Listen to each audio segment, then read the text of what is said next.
नमस्कार दोस्तों, मेरे नाम है शेखर और स्वागत है आप सभी का हमारे यूट्यूब चैनल शिखर स्टडी पॉइंट पर। तो दोस्तों, इस वीडियो में हम देखने वाले हैं उत्तराखंड हिंदी और सामान्य ज्ञान के 40 महत्वपूर्ण प्रश्नों को। तो आप वीडियो को अंत तक जरूर देखिएगा।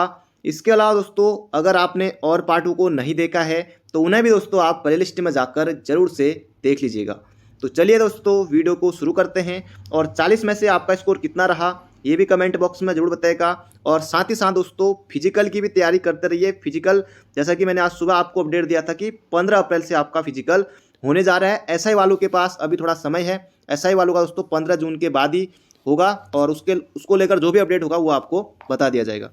तो पहला प्रश्न है यहाँ पर, निम्न उत्तराखंड राज्य की विभूतियों को उनके सम्मान से सुमेलित कीजिए। इनको दोस्तों सम्मान से एक तरफ सम्मान दिए हुए हैं कि कौन कौन किसको क्या क्या मिला, जैसे पद्म भूषण, अर्जुन पुरस्कार, राष्ट्रीय वीरता पुरस्कार, पद्मश्री। तो इनको दोस्तों मिलाना है। कोई ना कोई दोस्तों आपको जरूर आता होगा, बाकी ऑप्शन अभी यहाँ पर नीचे है फिर ये दिखाई नहीं देगा, तो ऐसे हम कर लेते हैं। हरीश राणा को दोस्तों इनको मिला था राष्ट्रीय वीरता पुरस्कार। ललित पांडे पद्मश्री, ये सही है। चंडी प्रसाद भट्ट, तो इनको दोस्तों पद्म भूषण ही मिला है, ये भी सही है। और हर्षवंती बिष्ट अर्जुन पुरस्कार, तो ये भी सही दोस्तों। ये इसी अनुसार 1 2 3 4 किसी ऑप्शन में आपको मिल जाएगा लगातार ही, तो इसी अनुसार दोस्तों सही हो जाएगा ऑप्शन नंबर बी। बाकी ये ऑप्शन भूल जाइए, इनको याद रखिए। अगला प्रश्न है, उत्तराखंड के निम्न प्रथम बार विभूषित महानुभावों के पद के अनुसार कौन सुमेलित नहीं है। जबरदस्त क्वेश्चन है दोस्तों, ये प्रश्न एग्जाम में आपको देखने को मिल सकता है फिर से। प्रथम महिला राज्यपाल श्रीमती मार्गरेट अलवा, दूसरी महिला राज्यपाल बेबी रानी मौर्य, प्रथम विधानसभा अध्यक्ष श्रीमती विजया बर्थवाल। अब दोस्तों, प्रथम विधानसभा अध्यक्ष कौन थे ये आप बताएंगे कमेंट बॉक्स में, और प्रथम महिला विधानसभा अध्यक्ष दोस्तों इस बार बनी है, उनका नाम है दोस्तों रितु खंडूरी। ये इसी बार दोस्तों उत्तराखंड विधानसभा की पहली महिला अध्यक्ष बनी है रितु खंडूरी। ये प्रश्न भी एग्जाम बन सकता है और आपको कमेंट बॉक्स में बताना है कि उत्तराखंड विधानसभा के प्रथम अध्यक्ष कौन थे, ये भी आपको कमेंट बॉक्स में बताना है। ये आप जरूर से बताइएगा। और महिला वाला मैंने आपको बता दिया है क्योंकि इसी बार पहली बनी है उत्तराखंड में। ये प्रश्न आपको देखने को मिल सकता है। प्रथम निर्वाचित मुख्यमंत्री ND तिवारी, प्रथम अंतरिम मुख्यमंत्री नित्यानंद स्वामी, वो भी आपको याद रखना है, फिर कोश्यारी आए। और प्रथम निर्वाचित मुख्यमंत्री ND तिवारी, सही है। प्रथम विधानसभा उपाध्यक्ष तो प्रकाश पंत दोस्तों, ये भी सही है। तो बढ़ते हैं अगले प्रश्न की तरफ। अगला प्रश्न है, दिए गए नागरिक सम्मानों को रैंक के अनुसार सही क्रम में चुनें। अभी दोस्तों आपने देखा होगा कि UKPSC ने भी पेपर कराया था, तो उसमें भी आया था कि सर्वोच्च नागरिक सम्मान कौन सा है, तो भारत रत्न है। अब सबसे पहले दोस्तों 1 नंबर पर तो भारत रत्न आएगा, सभी ऑप्शन में है। उसके बाद आएगा दोस्तों पद्म विभूषण, फिर आएगा भूषण, फिर पद्मश्री। तो पहले नंबर पर आएगा भारत रत्न, फिर विभूषण ज़्यादा है, विभूषण, फिर भूषण, फिर पद्मश्री। तो कैसे भी करके दोस्तों इन्हें याद रख लीजिएगा, क्योंकि विभूषण 4 अक्षर हैं तो फिर इसको रखेगा, फिर भूषण रखेगा, इसमें 3 अक्षर है, पद्मश्री। क्योंकि भारत रत्न आपको बताया कि सर्वोच्च नागरिक सम्मान है, तो ये तो पहले नंबर पर ही आएगा, तो याद कर लीजिएगा इनको। बाकी किसी ऑप्शन में आपको मिल जाएंगे। बढ़ते हैं अगले प्रश्न की तरफ। प्रश्न दोस्तों कैसे भी एग्जाम में आ सकता है। अगला है सूची 1 को सूची 2 से दोस्तों यहाँ पर मिलाना है। इससे दोस्तों आपके क्या होंगे कि 4 प्रश्न आपके क्लियर यहाँ पर हो जाएंगे। जैसे रूपकुंड का है, चमोली में है, उत्तराखंड होगा। हम्पी का है दोस्तों, कर्नाटक में है। दिलवाड़ा जैन मंदिर दोस्तों राजस्थान में है, माउंट आबू राजस्थान, सही है। सांची स्तूप दोस्तों का है मध्य प्रदेश में, ये भी सही है। तो इनका क्रम दोस्तों ऐसे ही भी बन रहा है। बाकी हम्पी का है कर्नाटक में, रूपकुंड दोस्तों चमोली में है, रूपकुंड, मायावी झील, नरकंकाली ताल तो चमोली में, उत्तराखंड। तो ये हो जाएगा दोस्तों इसका सही उत्तर। बाकी ये ऑप्शन में आपको मिल जाएगा, देखिए नीचे से तरह से ऑप्शन भी रहते हैं, वरना आपको कोई नहीं भी आ रहे तो 1 2 भी आ रहे हैं तब भी आप ऑप्शन यहाँ पर एग्जाम में टिक कर सकते हैं। तो बढ़ते हैं अगले प्रश्न की तरफ। यहाँ पर कोई ऑप्शन हो जाएगा इनका। अगला प्रश्न है, आगे का पैर पीछे मुड़ना। क्या बात है दोस्तों, मतलब आगे का पैर पीछे मुड़ना मुहावरे का अर्थ है। देखते हैं क्या है। भाग्य का उल्टा होना, पैर टूट जाना, ना ऐसा नहीं है, सही नहीं होना या उपयुक्त में से कोई नहीं। तो इसका क्षेत्र का दोस्तों भाग्य का उल्टा होना, तभी तो आगे का पैर पीछे मुड़ गया। तो ये जाएगा दोस्तों ऑप्शन नंबर ए। मुहावरे लोकोक्ति से दोस्तों प्रश्न बनते हैं एग्जाम में। अगला है, उत्तराखंड का लोक पर्व फूल संक्रांति, यानी कि दोस्तों जो फूलदेई होती है, अभी कुछ टाइम पहले हुई है, तो बताना है कि ये फूलदेई कब होती है। 14 जनवरी को दोस्तों होता है घुघुतिया, ये होगा नहीं। 1 जनवरी ये भी नहीं।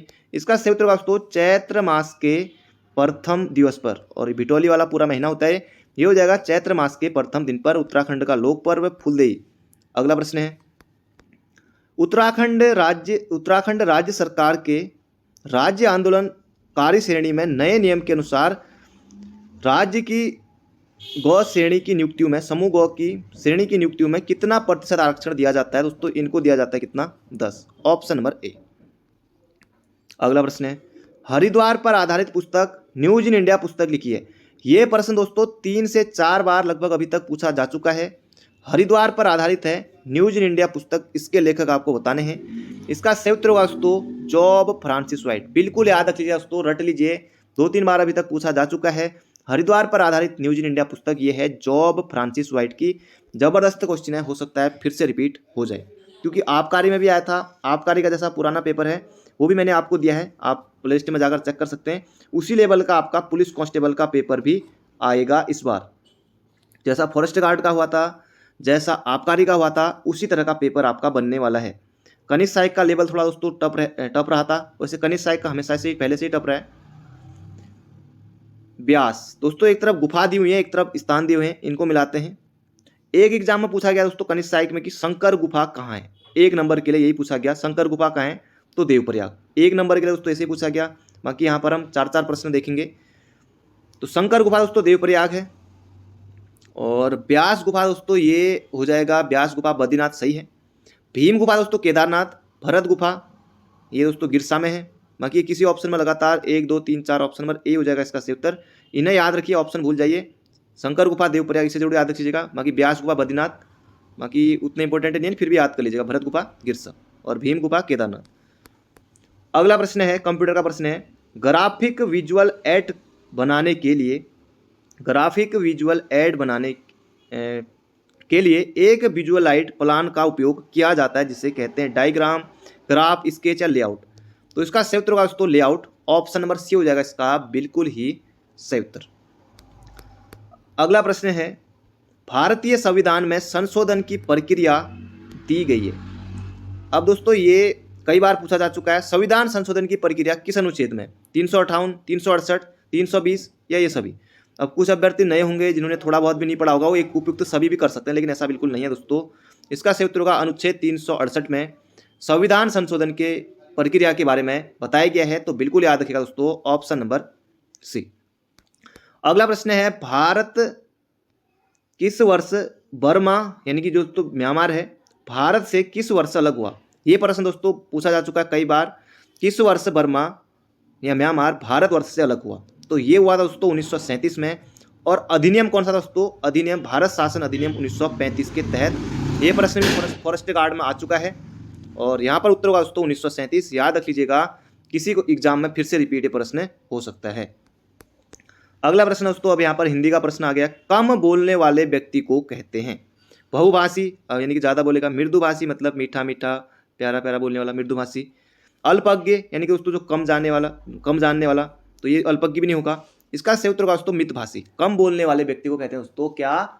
मितभाषी। ऑप्शन नंबर सी हो जाएगा, सॉरी बी हो जाएगा इसका बिल्कुल सही उत्तर। अगला प्रश्न है जबरदस्त क्वेश्चन है, अ ब्रीफ हिस्ट्री ऑफ टाइम के लेखक है। जबरदस्त क्वेश्चन है दोस्तों, अल्बर्ट आइंस्टीन इसका उत्तर नहीं होगा। इसका सही उत्तर हो जाएगा Stephen Hawking. A brief history of time, ये दोस्तों जबरदस्त क्वेश्चन है, बन सकता है ये बुक है। तो स्टीफन हॉकिंग के द्वारा दोस्तों ये लिखी गई है, याद रखिएगा। अगला प्रश्न है कथकली नृत्य किस प्रदेश से संबंधित है? तो कथकली दोस्तों हो जाएगा केरल, भरतनाट्यम तमिलनाडु, कुचिपुड़ी आंध्र प्रदेश। तो इसका सही उत्तर हो जाएगा दोस्तों कथकली केरल। और कथक का है, कहाँ का है? तो कथक हो जाएगा दोस्तों यूपी का। अगला प्रश्न है भारत में सबसे पहले छापाखाना यानी कि प्रिंटिंग प्रेस किसने स्थापित किया? तो ये क्या था दोस्तों? पुर्तगालियों ने किया था। पुर्तगालियों ने, बचपन से आपने पढ़ा होगा, जो सामाजिक विज्ञान होता था बचपन में, तो उनमें भूगोल में आपने पढ़ा होगा। भारत में सबसे पहले छापाखाना दोस्तों पुर्तगालियों ने किया था, ये आपको याद रखना है। और उत्तराखंड में दोस्तों पहला छापाखाना प्रिंटिंग प्रेस कहाँ लगी थी दोस्तों? मसूरी में। तो इसका सही उत्तर होगा यहाँ पर पुर्तगालियों ने। अगला प्रश्न है ओला का तत्सम। अब दोस्तों गर्मी आ रही है, ओले पड़ते हैं, सब कुछ होता है, तो ओला का तत्सम है आपको बताना। चप्पल तो बिल्कुल नहीं होगा। ओला का पोला, ये देखिए क्या ऑप्शन है, ये तो वैसे नहीं होगा। ओलग या उपल? दोस्तों ये हो जाएगा यहाँ पर उपल। Option number B. ये पोला ऐसे ऑप्शन होते तो वैसे हटा दीजिए देखते ही, क्योंकि आप आसानी से उत्तर पर पहुंच पाएंगे। ये प्रश्न दोस्तों एग्जाम में पूछा गया है, इससे हल्के में यहाँ पर नहीं है, पूछा गया था किसी एग्जाम में पहले। अगला है निम्नलिखित में से कौन सा शब्द तद्भव है? तत्सम यानी कि दोस्तों संस्कृति के समान, तद्भव यानी कि परिवर्तित रूप, पुत्र, पुत्र पिताश्री, पुत्र दोस्तों पुत्र, माता और ये पिता, ये दोस्तों तीनों तत्सम है। और ये हो जाएगा भाई, भाई दोस्तों क्या है, ये हो जाएगा तद्भव। ये तीनों तत्सम है और भाई हो जाएगा तत्सम। तो याद रखिएगा, बढ़ते हैं अगले प्रश्न की तरफ। आसानी से आप पहचान सकते हैं, देखिए संस्कृति के समान है तीनों, और ये भाई जो हो जाएगा तद्भव यानी कि हिंदी जैसा। अगला प्रश्न है जगदीश शब्द का संधि विच्छेद है। जगदीश, जगत धनी, जगत या जगत या जगत, कौन सा वाला? इसका सही उत्तर दोस्तों ऑप्शन नंबर सी होगा, जगत धन ईस। वह कौन सी संधि होगी? तो इसमें दोस्तों व्यंजन संधि है। जगदीश में कौन सी संधि है? तो व्यंजन संधि है। ऑप्शन नंबर सी हो जाएगा इसका बिल्कुल सही उत्तर, याद कर लीजिए एग्जाम में बनेगा। अगला प्रश्न है जो विधान या नियम के विरुद्ध हो के लिए एक शब्द है, विरुद्ध है, देखिए इसको ध्यान से पढ़िए। जो विधान या नियम के विरुद्ध हो, विधि अनुसार तो कतई नहीं, संवैधानिक नहीं, ये हो जाए दोस्तों असंवैधानिक। जो विधान या नियम के विरुद्ध हो उसे कहते हैं दोस्तों असंवैधानिक, ऑप्शन नंबर बी। अगला प्रश्न है तत्सम शब्द आदित्यवार, आदित्यवार का तद्भव रूप होगा, आदिवार, दिनवार, इतवार। दोस्तों इतवार, इतवार होगा, इतवार, आदित्यवार संडे जो है हमारा, ये हो जाएगा इतवार, ऑप्शन नंबर बी। अगला प्रश्न है रिद्धि सिद्धि पाना का अर्थ, रिद्धि सिद्धि पाना, भगवान को पाना, अनुतीर्ण होना, कैसे रिद्धि सिद्धि पाएंगे, अनुतीर्ण थोड़ी ना होंगे, सफल होंगे। ये हो जाएगा दोस्तों समृद्धि और सफलता पाना, यानी कि रिद्धि सिद्धि पाना, ऑप्शन नंबर ए हो जाएगा इसका बिल्कुल सही उत्तर। आसान था, इस तरह क्वेश्चन एग्जाम में आते हैं, पूछा गया ये भी। अगला कमल के पर्यायवाची का के पर्यायवाची हैं राजीव, नलिन, पायोज, सरोज, बहुत सारे हैं। तो इसका सही उत्तर दोस्तों ये सभी हैं, कमल के सारे पर्यायवाची, ऑप्शन नंबर डी। अगला प्रश्न दोस्तों ये वाला चिन्ह आपको पहचानना है, पूर्ण विराम इस तरह से, प्रश्नवाचक आपको पता है इस तरह से, अर्ध विराम दोस्तों इस तरह से, थोड़ा ज़्यादा गलत बन गया। इसका ये होगा दोस्तों कौन सा, विस्मय विराम, विस्मय वाचक चिन्ह है, ये हो जाएगा हमारा ऑप्शन नंबर डी। अगला प्रश्न है उपकार का विपरीत शब्द है अपकार, उपहार, परोपनीय या इनमें से कोई नहीं। यहाँ पर तो दोस्तों फिर भी टॉप ऑप्शन नहीं है। अगर माना यहाँ पर होता उपकार का परोपकार, परोपकार, तब बहुत से अभ्यर्थी गलती करते, मैं भी खुद इसमें गलत करके आया था, परोपकार करके आया था और सिलेक्शन भी रुका था लगभग 1-1.5 नंबर से, शायद सही होता तो कुछ और होता। तो परोपकार दोस्तों इसका नहीं होगा, क्योंकि यहाँ पर ऑप्शन नहीं है। खैर यहाँ पर तो आप आसानी से हटा सकते हैं, लेकिन आयोग ऑप्शन अगर पेपर आएगा तो इस एग्जाम में आया था तो यहाँ नहीं पूछा परोपकार, यहाँ ऑप्शन नहीं दिया, लेकिन जो आने वाले एग्जाम बने वहाँ परोपकार भी रहेगा, क्योंकि कई अभ्यर्थी परोपकार टिक कर सकते हैं, जैसे मैंने भी किया था। तो परोपकार बिल्कुल नहीं होगा दोस्तों, उपकार का होगा अपकार, ऑप्शन नंबर ए। क्योंकि गलतियाँ हो जाती है दोस्तों, कई बार जल्दीबाजी में टिक हो जाता है और कई बार ऐसा होता है कि ऊपर नीचे ऑप्शन भर जाते हैं। खैर वो चीज़ आपको दूर करनी है, अगर आप में भी हैं, आपके साथ भी ऐसा हो रहा है तो। अगला प्रश्न है प्रतिचक्रवात शब्द का प्रयोग प्रथम बार किसने किया? जबरदस्त क्वेश्चन है, प्रतिचक्रवात शब्द का प्रयोग प्रथम बार किसने किया? दोस्तों इसका सही उत्तर हो जाएगा एफ गैल्टन ने किया, एफ गैल्टन ने किया प्रतिवाद शब्द का प्रथम बार प्रयोग, बिल्कुल याद रखिएगा, ऑप्शन नंबर ए। अगला प्रश्न है रीजनिंग का प्रश्न है दोस्तों, एक अष्टभुज में विकर्णों की संख्या होती है। जबरदस्त क्वेश्चन है, एमपीएसआई में भी पूछा गया था, उत्तराखंड में भी पूछा गया था। तो एक अष्टभुज में विकर्णों की संख्या दोस्तों होती है 20। रीजनिंग में आ सकता है तो याद रखिएगा ऑप्शन नंबर सी, बाकी जिनकी रीजनिंग अच्छी है उनके लिए तो आसान है, तो 20 होती है। अगला प्रश्न है कंप्यूटर का प्रश्न आ गया है, एमआरआई का विस्तृत रूप है magnetic resonance interface, magnetic resonance imaging. दोस्तों इसका सही उत्तर होगा ऑप्शन नंबर बी। अगला प्रश्न है दादा भाई नौरोजी द्वारा लिखित प्रसिद्ध पुस्तक का नाम है। तो इसका सही उत्तर होगा दोस्तों poverty and un-British rule in India, दादा भाई नौरोजी द्वारा दोस्तों लिखित पुस्तक है। और धन निष्कासन का दोस्तों इसमें सिद्धांत दिया था दादा भाई नौरोजी ने। इसका सही उत्तर हो जाएगा option number B. Economic history of India, दोस्तों ये जो पुस्तक है ये भी महत्वपूर्ण प्रश्न है कि बन सकता है कि इकोनॉमिक हिस्ट्री ऑफ इंडिया पुस्तक किसने लिखी? तो ये लिखी दोस्तों किसने? आर.सी. दत्त, आर.सी. दत्त ने लिखी इकोनॉमिक हिस्ट्री ऑफ इंडिया पुस्तक। डिस्कवरी ऑफ इंडिया दोस्तों ये नेहरू जी की है। अगला प्रश्न है मौर्य काल में सीता से तात्पर्य, जबरदस्त क्वेश्चन है, सीता एक देवी, एक धार्मिक संप्रदाय, राज्य की भूमि से प्राप्त आय या ऊसर भूमि। तो ये हो जाएगा दोस्तों एक धार्मिक संप्रदाय, इसका सही उत्तर हो जाएगा नहीं धार्मिक संप्रदाय नहीं होगा, एक राजकीय भूमि से प्राप्त आय, इसका सही उत्तर हो जाएगा यहाँ पर हमारा राजकीय भूमि से प्राप्त आय, धार्मिक संप्रदाय नहीं होगा। मौर्य काल में सीता राजकीय भूमि से प्राप्त आई। तो ये आपको बिल्कुल याद रखना है। इस भूमि पर ये था कि मतलब जो दास लोग होते हैं या जो कैदी होते हैं उनको इस पर जुताई होती है, जो बुआई होती है उस पर इसमें लगाया जाता था। राजकीय भूमि से प्राप्त है तो इसमें होता था ये जो जगह सीता मौर्य काल में इससे संबंधित था। अगला प्रश्न है, फिरोज शाह तुगलक द्वारा स्थापित दारुल सफा क्या था? तीर्थ यात्रियों के लिए अतिथि गृह। देखिए ऑप्शन भी क्या है, एक पुस्तकालय, एक दानशाला या एक खैराती अस्पताल। तो ये हो जाए दोस्तों यहाँ पर एक खैराती अस्पताल था, दारुल सफा। याद रखेगा, किसी एग्जाम में बन सकता है दोस्तों, जबरदस्त क्वेश्चन है, 1 नंबर आपको वहाँ पर मिल जाएगा। और फिरोज शाह तुगलक से दोस्तों मिलने कौन सा चंद शासक गया था, ये आप कमेंट बॉक्स में बताएगा। फिरोज शाह तुगलक, और उसको गरुड़ की उपाधि भी दी थी फिरोज शाह तुगलक ने, ये आपको कमेंट बॉक्स में बताना है, क्योंकि दोस्तों ये एग्जाम में पूछा जा चुका है पहले भी और कई बार मैंने आपको ये बताया भी है।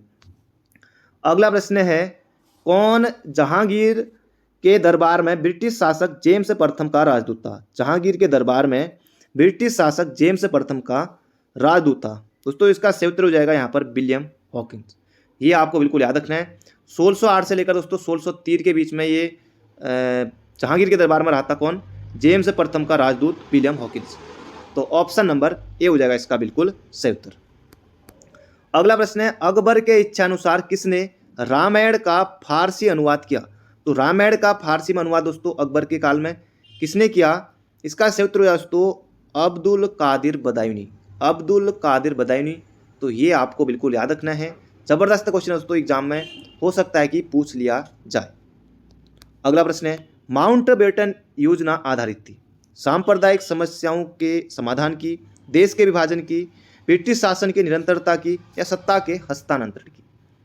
तो इसका सही उत्तर दोस्तों देश के विभाजन की थी माउंटबेटन योजना। बिल्कुल आपको याद रखना है। भारत के अंतिम ब्रिटिश गवर्नर जनरल थे दोस्तों कौन? माउंटबेटन। तो ये आपको बिल्कुल याद रखना है। और ये दोस्तों कब आई थी माउंटबेटन योजना? तो 22 मार्च 1947 को। ये भी आपको याद रखना है। तो बढ़ते हैं दोस्तों अगले प्रश्न की तरफ। बाकी फिर इसके बाद क्या हुआ कि भारत पाकिस्तान अलग अलग हो गए उसके बाद। तो इसका सही उत्तर देश के विभाजन की। अगला प्रश्न है, वर्ष 1942 में कांग्रेस के बम्बई अधिवेशन में 1942 में कांग्रेस का बम्बई अधिवेशन हुआ था और उसमें किसके द्वारा भारत छोड़ो प्रस्ताव प्रस्तावित किया? जबरदस्त क्वेश्चन है दोस्तों, हो सकता है किसी एग्जाम में पूछ लिया जाए। भारत छोड़ो प्रस्ताव किसने प्रस्तावित किया? जबरदस्त क्वेश्चन है दोस्तों। ऑप्शन देखिए, जवाहरलाल नेहरू, आचार्य नरेंद्र देव, राजेंद्र प्रसाद या जेबी कृपलानी। तो इसका सही उत्तर होगा दोस्तों जवाहरलाल नेहरू ने भारत छोड़ो प्रस्ताव 1942 के कांग्रेस के बम्बई अधिवेशन में प्रस्तावित किया था। जबरदस्त क्वेश्चन है, एग्जाम में आपको देखने को मिल सकता है। और जेबी कृपलानी दोस्तों ये भारत की स्वतंत्रता के समय कांग्रेस के अध्यक्ष थे। ये भी एग्जाम में बन सकता है। तो बढ़ते हैं अगले प्रश्न की तरफ। अगला प्रश्न है, सर्वाधिक स्थायी पारिस्थितिक तंत्र निम्नलिखित में से कौन सा है? मरुस्थल, पर्वत, महासागर या वन? तो इसका सही उत्तर होगा दोस्तों महासागर। सर्वाधिक स्थायी पारिस्थितिक तंत्र है, याद रख लीजिएगा, हो सकता है एग्जाम में पूछ लिया जाए। अगला प्रश्न है, 8 मार्च को क्या मनाया जाता है? तो 8 मार्च का दोस्तों ये मनाया जाता है हमारा अंतर्राष्ट्रीय महिला दिवस। अंतर्राष्ट्रीय ऊर्जा दिवस दोस्तों ये मनाया जाता है 3 मई को। अंतर्राष्ट्रीय ऊर्जा दिवस 3 मई को। अंतर्राष्ट्रीय महिला दिवस 8 मार्च को। अंतर्राष्ट्रीय स्वच्छता दिवस 5 मई को। पर्यावरण दिवस आपको पता ही है कि 5 जून को। तो इसका सही उत्तर होगा दोस्तों अंतर्राष्ट्रीय महिला दिवस 8 मार्च को। बाकी और दिवस भी हमने जान लिए हैं। अगला पर्वत शिखर और ऊंचाई दी हुई है। नंदा देवी की कितनी है, कामेट की कितनी है, पंचाचूली की कितनी है, केदारनाथ की कितनी है? दोस्तों कई बार एग्जाम बना है। तो नंदा देवी सबसे ऊंची चोटी है 7817। पंचाचूली कई बार आ चुका है, पिथौरागढ़ में है 6904। अरे तो मैंने कामेट पे टिक कर दिया। नंदा देवी 7817, कामेट 7756, पंचाचूली 6904, केदारनाथ 5945। तो ये याद रखिएगा। बाकी दोस्तों ये किसी ऑप्शन में आपको मिल जाएंगे। जबरदस्त क्वेश्चन है दोस्तों, सब आपका रिवीजन ही हो रहा है। देखिए आपने अगर बुक में पढ़ा हुआ है तो रिवीजन के लिए काफ़ी अच्छा है। वीडियो को अंत तक जरूर देखेगा। लाइक नहीं किया दोस्तों, लाइक जरूर कर दीजिए। अगला प्रश्न है, Jim Corbett museum, Jim Corbett national park के म्यूजियम कहाँ स्थित है? ये भी दोस्तों एग्जाम में पूछा गया था। तो इसका सही उत्तर हो जाएगा दोस्तों रामनगर में। और जिम कॉर्बेट का जन्म भी दोस्तों यहीं हुआ था, नैनीताल में, रामनगर में। जिम कॉर्बेट का जन्म भी यहीं हुआ था 1875 में। तो इसका सही उत्तर दोस्तों रामनगर में है जिम कॉर्बेट म्यूजियम। अगला प्रश्न है, श्री प्रसाद डबराल चारण कौन थे? तो इसका सही उत्तर दोस्तों पत्रकार तो नहीं, खिलाड़ी भी नहीं, इतिहासकार थे श्री प्रसाद डबराल चारण। ये आपको बिल्कुल याद रखना है। 1956 में मलारी से समाधानों की खोज की थी सिपरसार डबराल चारण। कर्मस्थली दोस्तों इनकी दुगड्डा थी, यानी कि वहाँ ये टीचर थे, ये भी आपको याद रखना है। उत्तराखंड का इतिहास दोस्तों बाकी कई सारी इनकी पुस्तकें हैं, उत्तराखंड का इतिहास भी कई सारी पुस्तकें हैं। उत्तराखंड की अभिलेख एवं मुद्रा, ये भी इनकी है। इसका संयुक्त का दोस्तों इतिहासकार थे सिपरसार डबराल चारण।